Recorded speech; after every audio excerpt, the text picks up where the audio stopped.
Most important for us to note is the vegetation. We need to vegetate those areas so that when water is coming from up there, keeps on reducing. Otherwise, with the bare way of looking at it now, the reason we're being emphasizing greening of the area, even around the areas that are being gazetted for forests and all that. But even where we live, we must ensure that we coexist with trees. We must plant a tree within your neighborhood. All in all, the communication I've just received is that as a city, I think this food came. It has come, of course, alongside the part of it supposed to go to the district. As a city, the communication I have is we are receiving 20,000 kilograms of posho and 10,000 kilograms of beans. As we can do, because as we talk about what has come, communication and actual movement to some areas are now not possible because the bridges have been washed away. In fact, what is now very, very urgent equipment that can help us clear the roads and put these bridges back to normal. Because as a city, we've been crippling with old machines that cannot even do a simple road. So it means that what would even be most urgent now is for possible Ministry of Works and UNRA coming to our rescue, to avail us with at least a road unit that can help us. First of all, do the clearing of roads, because some roads, as we talk on, even with 4-wheel, you can't pass. Many roads, as we talk on now, bridges have been washed away. The most important one is down here around Usamaga. We will now be in the cut off. People this side cannot link up with people on the other side.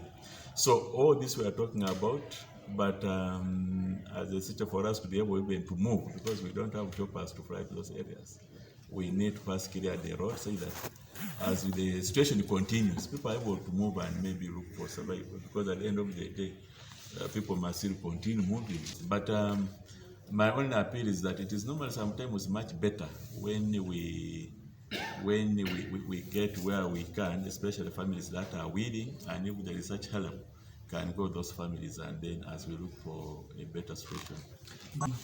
True, there are situations where I know there are situations where people have been stopped from constructing in those areas, but people sometimes beat the system. You find that people will rush and do construction at night.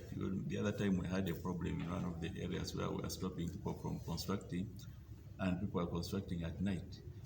We had stopped someone on Palisa Road. You saw that, you see the flat that is there. As we talk now, it's also soaked in the water. And those are places that do not have approved plans. People normally rush, build at night, the issues of you talk to someone, he allows you whatever, before you know it, tomorrow the house is done. When you go there now, you see that flat is totally soaked with water, and you can imagine a situation if people are occupying. People actually occupy those buildings without occupation permits.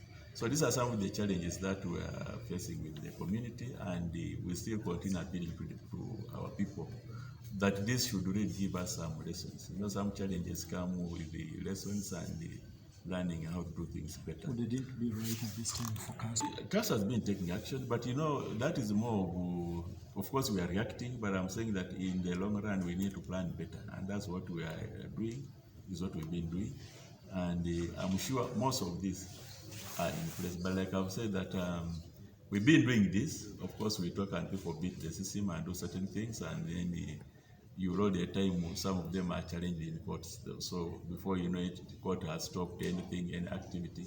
They also stop you from taking action.